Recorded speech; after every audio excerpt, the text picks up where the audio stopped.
Hello friends, welcome to Erode அம்மாச்சி சமையல். இது நம்ம வீட்டு சமையல். இன்றைக்கி நம்ம பார்க்க போகிறது வாழைக்காய் புட்டு எங்கள் அம்மா செஞ்சு கொடுக்க போகிறாங்க. அதாவது ஈரோடு ஒரிஜினல் ஈரோடு அம்மாச்சி தான் உங்களுக்கு இன்றைக்கி சமைச்சு காட்ட போகிறாங்க. பாருங்கள்.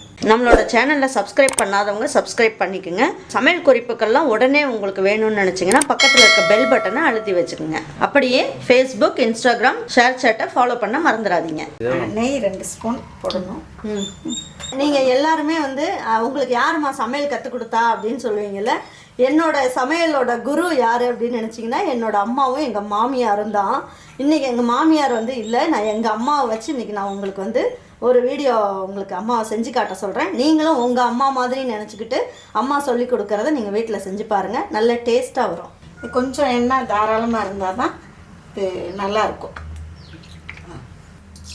சொல்லுங்கள். கடுகு 1/2 ஸ்பூன், உளுத்தம்பருப்பு 1 ஸ்பூன், ஜீரகம் 1/2 ஸ்பூன். நல்லா பொரியட்டும். பொரிஞ்சோடனே நான் முந்திரி பருப்பு போடுங்கன்னு சொல்லுங்கள். எல்லாம் சொல்கிறீங்களா? எல்லாரும் என்னை கிண்டல் பண்ணுறீங்களா? இப்படி சொல்லு அப்படி சொல்லுங்க எல்லாரும்.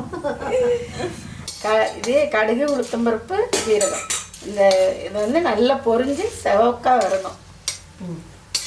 முந்திரி பருப்பு இருக்காங்கன்னா கொஞ்சம் வாசமாக இருக்கும், நல்லா டேஸ்ட்டும் இருக்கும். இஞ்சி 2 இன்ச் அளவுக்கு தட்டி போட்டுக்கோங்க. இஞ்சி 2 இன்ச் அளவுக்கு தட்டி போட்டுக்கணும். பூண்டு எலுப்பல் தட்டி போடணும். கூட பெருங்காயம் வேணும்னாலும் போட்டுக்கலாம். நான் போடலை, பூண்டுலாம் நிறைய இருக்கிறதுனால பெருங்காயம் போடலை. வேணுங்கிறவங்க இஞ்சி பூண்டுலாம் சேர்க்காதவங்க பெருங்காயம் போட்டும் பண்ணலாம். பச்சை மிளகாய் 4 பச்சை மிளகாய் போட்டுக்கணும். 4 பச்சை மிளகாய் சவுண்டாக பேசுங்க. 4 பச்சை மிளகாய் போட்டுக்கணும். 2 இனுக்கு கருவேப்பிலை கழுவிட்டு போட்டுக்கணும். நறுக்கின கொத்தமல்லி போட்டுக்கணும். இதில் ஐயர் வீடுன்னா வெங்காயம் சேர்க்க மாட்டாங்க. வெறும் இந்த முந்திரி பருப்பு, பச்சை மிளகா, இஞ்சி இதெல்லாம் சேர்த்து பண்ணுவாங்க.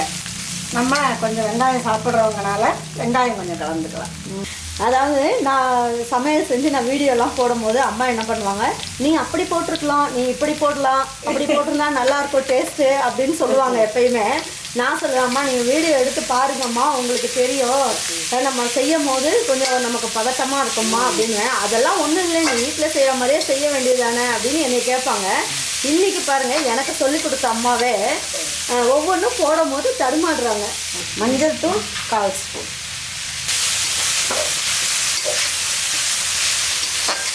உப்பு தேவைக்கேற்ப. வெங்காயம் வதங்கும் போதே உப்பு போட்டோம்னா வெங்காயம் சீக்கிரம் சிவந்து வரும்.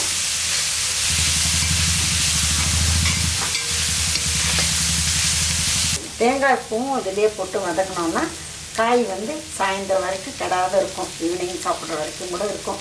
ஆனால் தேங்காய் வந்து வயசானவங்களாம் சாப்பிட்றதுன்னா அவாய்ட் பண்ணிக்கலாம். கொஞ்சமாகவும் போட்டுக்கலாம், இல்லைன்னா போடாதையும் பண்ணலாம். ஆனால் எங்களுக்கு வந்து இது பிடிக்கும். எங்கள் பேரம்பேத்தி எல்லாம் இது மாதிரி பண்ணி கொடுத்தா எல்லோரும் விரும்பி சாப்பிடுவாங்க. இப்போ இந்த வெங்காயம்லாம் நல்லா செவந்து வந்துடுச்சு. இதில் வந்து கொஞ்சம் ஒரு தண்ணி போட்டோம்னா அவ்வளோதான். கொஞ்சம் தண்ணி சேர்த்துட்டோம்னா அந்த உப்பெல்லாம் எல்லாத்துக்குமே நல்லா பிடிக்கும். வாழைக்காயை 2ஆக நறுக்கி தண்ணியில் வேக போட்டு தோலை உரித்து எடுத்துடணும். எடுத்துட்டு அப்புறம் அதை பொடி மாஸ் கட்டையில் திருவி எடுத்துக்கணும். காய் போட்டதுக்கப்புறம் தண்ணி ஊற்றினோம்னா காய் வந்து கொலன்னு ஆகிடும். அதனால் வெங்காயம் வதங்கும் போதே கொஞ்சம் தண்ணி சேர்த்து நல்லா வேக விட்டு எடுத்து காய் போட்டு பண்ணோம்னாக்கா உதிரியாக நல்லா வரும். ஒரு 3 நிமிஷம் இந்த காய் வந்து மூடி வச்சோம்னா கொஞ்சம் நல்லா உதிரியாக வரும். ஸ்லோ ஃப்ளேமில் வச்சுட்டு 3 நிமிஷம் ஸ்லோ ஃப்ளேமில் வச்சுட்டு மூடி வைங்க. கொஞ்சம் ஆவிலேயே வேகும். சொல்லுங்கள். ஸ்லோ ஃப்ளேமில் வச்சுட்டு கொஞ்சம் நேரம் மூடி வச்சுருந்தோம்னா காய் நல்லா உதிரியாக இருக்கும். பாருங்கள், இப்போ அம்மா செஞ்ச பொடி மாசு எப்படி இருக்குன்னு பார்ப்போம். நல்லா ஸ்லோ ஃப்ளேமில் வச்சுருந்தாங்க. ஒரு 3 நிமிஷம் அளவுக்கு வச்சுருந்தாங்க. சட்டியிலையும் ஒட்டலை, நல்லா உதிரியாகவும் சும்மா ஜம்முன்னு சூப்பராக வந்துருச்சு. இது வந்து வெஜ்ஜு, ஆனால் இது டேஸ்ட்டு வந்து சொரா புட்டு டேஸ்ட்டில் இருக்கும். நல்லாயிருக்கும். ஒரு வத்த குழம்பு இந்த மாதிரியெல்லாம் பண்ணோன்னா வத்த குழம்புக்கு வச்சு சாப்பிட சூப்பராக இருக்கும். வாழைக்காய் பொடி மாஸ் இது அந்த காலத்தில் இருந்தே எங்கள் அம்மா காலத்தில் எல்லாமே இதுதான் முக்கியம் பண்ணுவாங்க. எந்த விசேஷத்துலேயும் வாழைக்காய் பொடி மாஸ். வெள்ளிக்கிழமையில், செவ்வாய்க்கிழமை அந்த மாதிரி டைம்லலாம் வந்து எண்ணெய் செய்ய மாட்டாங்க அம்மா. அந்த மாதிரி டைம்லலாம் இந்த மாதிரி வாழைக்காய் போட்டு செஞ்சு கொடுங்கம்மா அப்படின்னு சொல்லி கேட்போம். நல்லா சூப்பராக செய்வாங்கம்மா, ரொம்ப நல்லாயிருக்கும். இதே மாதிரி ஒரு வாழைக்காய் புட்டு உங்கள் வீட்டில் இருக்க பிள்ளைங்களுக்கும் நீங்கள் இதை செஞ்சு கொடுங்க. செஞ்சு கொடுத்துட்டு அவங்களுக்கெல்லாம் பிடிச்சிருந்ததுன்னா லைக் பண்ணுங்கள், ஷேர் பண்ணுங்கள், சப்ஸ்கிரைப் பண்ணுங்கள், மறந்துடாமல் கமெண்ட்ஸ் பண்ணுங்கள். தேங்க்யூ ஃபார் வாட்சிங் ஈரோடு அம்மாச்சி சமையல். தேங்க்யூ.